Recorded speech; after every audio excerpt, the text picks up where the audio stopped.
याद रखिए, मान लो घर में अगर लक्ष्मी नहीं आ रही, शिवरात्रि का प्रसंग कहता है अपने मन की अभिलाषा रखकर तुम्हें जो चाहिए, एक काली मिर्ची और काली तिल्ली के 7 दाने, एक काली मिर्ची और काली तिल्ली के कितने दाने? 7 दाने हथेली में रखकर अपनी कामना कर कर मन से अपने मन के बात को कहकर शंकर भगवान के शिवलिंग पर चढ़ा दीजिए। आपकी मनोकामना, कहते हैं हर महीने शिवरात्रि आती है, इस शिवरात्रि पर, मुख्य शिवरात्रि पर चढ़ाओगे, अगले महीने की जब शिवरात्रि आएगी तो आपकी मनोकामना पूरी हो जाएगी। एक काली मिर्ची और 7 काली तिल्ली के दाने, मात्र 7। महाराज, जिसके घर में क्लेश रहता हो, बहुत ज्यादा लड़ाई झगड़े हो रहे हैं, सास बहू के झगड़े, ना बहू कुछ सुनने को तैयार ना सास सुनने को तैयार, और घर में बेचारे पुरुषों की आफत, यहाँ भाई भाई झगड़ रहे हो, सास बहुएं झगड़ रही हो, कुछ मत करिए।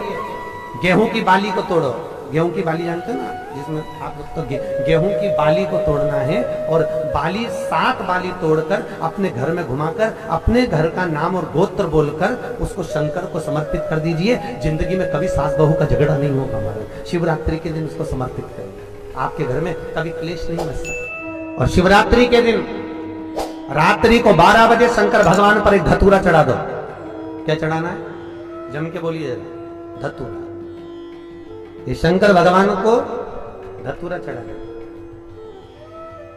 12 बजे रात्रि को शिव जी पे धतूरा चढ़ाओ, आधे घंटे तक धतूरा चढ़े रहने दो, और आप श्री शिवाय नमस्तुभ्यम का जाप करो। जिस शंकर जी पे धतूरा चढ़ाए उस मंदिर के बाहर बैठकर कौन सा मंत्र जपना है? श्री शिवाय नमस्तुभ्यम।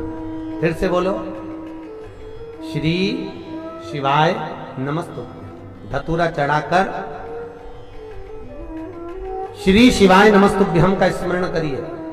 और जो दुकान नहीं चलती हो, घर में लक्ष्मी नहीं टिकती हो, खेत में फसल अच्छी नहीं आती हो, संपदा नहीं आ रही हो, बस उस धतूरे को लाल वस्त्र में बांधकर अपनी दुकान में, अपने व्यापार में, अपने घर में रात को 12:30 बजे उठाकर लाओ, और 4 बजे के पहले उसको अपनी दुकान, व्यापार, व्यवसाय में उसको बांध दीजिए। और अगर जो जमीन फसल सही नहीं दे रही हो, वो जमीन में ले जाकर गाड़ दीजिए।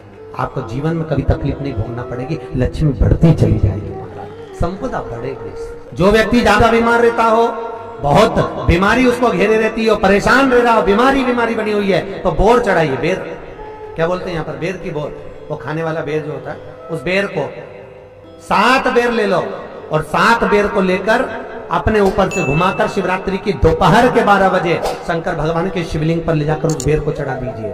आपका रोग, आपकी बीमारी मात्र 3 महीने के अंदर समाप्त हो जाए। शिवरात्रि के दिन बेर चढ़ाने का बड़ा महत्व है। और शिवरात्रि पर चढ़ा हुआ वो बेर उठाकर ले आइए, और उस बेर को उठाकर रख लीजिए।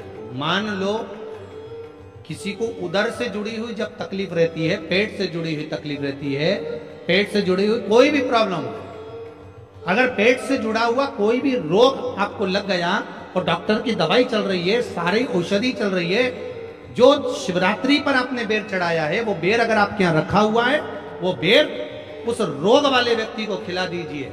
आधे घंटे के अंदर पेट का दर्द, पेट की तकलीफ, पेट का कैसा भी रोग होगा, एकदम आराम लग जाएगा। उस बेर में इतना प्रबलता आ जाती है शंकर को, जो शिवरात्रि के दिन बेर चढ़ाया है, वो केवल शिवरात्रि के दिन करने का होता है।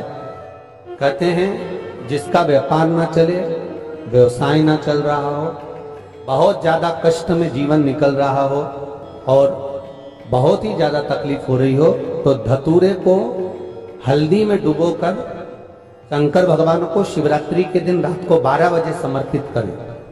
उस धतूरे को वापस उठा लाएं 5-10 मिनट के बाद, श्री शिवाय नमस्तुभ्यम बोलकर लाल कपड़े में उसको बांधकर व्यापार वाली जगह में कहीं पर भी उसको बांध दिया जाए। व्यापार पीछे नहीं हटता, व्यापार अग्रण्य भाव में बढ़ता चले जाता है। महाराज, उस धतूरे को केवल परंतु शिवरात्रि के दिन रात को 12 बजे ही किया जाए, हल्दी में डुबोना पड़ता है।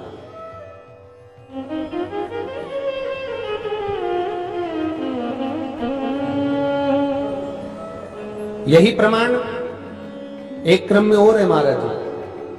लिंग पुराण कहती है, मान लो किसी व्यक्ति को कोई एक भारी बीमारी हो गई, बड़ा रोग हो गया, और वो रोग डॉक्टर कह रहा है कि ये ठीक नहीं होना है, बहुत तकलीफ उसमें है और कष्ट ही कष्ट है, वो ठीक नहीं हो रहा, दवाइयां लग रही, गोलियां खा रहे हैं, तो महाराज उसका भी वर्णन है। 7 धतूरे, कितने धतूरे लेना है? 7 धतूरे। कोई सी भी शिवरात्रि से मतलब महीने में एक बार शिवरात्रि आती है, प्रत्येक महीने आती है। किसी भी शिवरात्रि के दिन 7 धतूरे लेकर, एक धतूरे में मोली, लच्छा, नाड़ा लपेटकर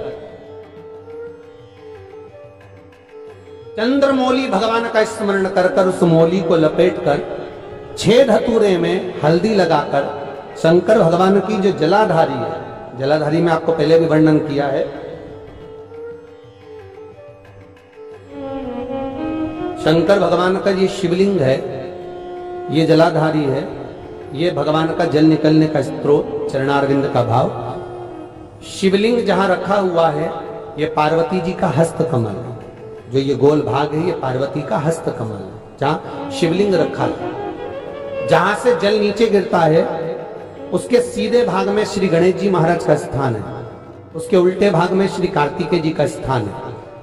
जलाधारी के सामने एक मोटी सी लाइन होती है, कहीं सांप बना होता है, कहीं स्थान बना होता है। जो मोटी सी लाइन है ये शंकर भगवान की सबसे छोटी लड़की अशोक सुंदरी का स्थान है। जलाधारी के ऊपर जो 3 टेकी लगी है ये भृगु ऋषि का, भृंगी गण का स्थान है। इसके ऊपर जो कलश है, कलश में जो पानी भरा जाता है वो पानी जो बूंद बूंद नीचे गिरता है, ये शंकर भगवान की 5 लड़कियों का स्थान है। जया, विषहरा, सामरीबारी, धोतली और देव, ये 5 लड़कियों का स्थान है। शंकर भगवान का संपूर्ण परिवार शिवलिंग के सामने से, जहां से जल चालू होता है गिरने के लिए नीचे की ओर जब जल जाता है, उस स्थान पर भगवान शंकर के सारे गणों का स्थान है। फिर जब जल बहकर सामने की ओर जाता है, जितनी दूर तक जल जाता है उतनी दूर तक भगवान शंकर के उस जल भाग को ग्रहण करने के लिए 33 कोटि देवताओं का स्थान है। इसलिए उस जल को हम लांघते नहीं है, क्योंकि वहां 33 कोटि देवता विराजमान रहते हैं महाराज। तो जो बीमारी डॉक्टर ने बता दी और बहुत बड़ा रोग हो गया और शरीर में कष्ट है, ठीक नहीं हो रहा, चाहे लीवर से जुड़ा हो, चाहे किडनी से जुड़ा हो, चाहे कैंसर से जुड़ा हो, और मान लो शरीर में कहीं गांठ भी हो गई है और वो मिटी नहीं रही हो, तो महाराज निवेदन है 7 धतूरे, एक धतूरे पर मोली लपेटकर वो शंकर जी के शिवलिंग के ऊपर चढ़ाना। 6 धतूरे, उसमें से एक धतूरा भगवान श्री गणेश जी का स्थान, दूसरा धतूरा श्री कार्तिकेय जी का स्थान, तीसरा धतूरा अशोक सुंदरी का स्थान। महाराज शंकर भगवान की जगदम्बा जी के हस्त कमल के ऊपर एक धतूरा, एक धतूरा जहां से जल नीचे की ओर बहकर जा रहा हो, पानी जिस जगह से नीचे गिर रहा हो बिल्कुल वहीं पर एक धतूरा चढ़ा देना। उस धतूरे को चढ़ाने के बाद वो धतूरा वापस लेकर आना है, अवधूतेश्वर महादेव का नाम लेकर या चंपेश्वर महादेव का नाम लेकर उस धतूरे को, जो बीमार व्यक्ति है उसका स्पर्श कराकर बेलपत्री के पेड़ के नीचे पटकवा देना है महाराज। धीरे धीरे रोग में आराम मिलना प्रारंभ हो जाता है, औषधियां धीरे धीरे समाप्त हो जाती हैं और व्यक्ति स्वस्थ हो जाता है। ये केवल शिवरात्रि के दिन ही होता, 12 महीने शिवरात्रि आती है, आप किसी भी शिवरात्रि को कर सकते हो।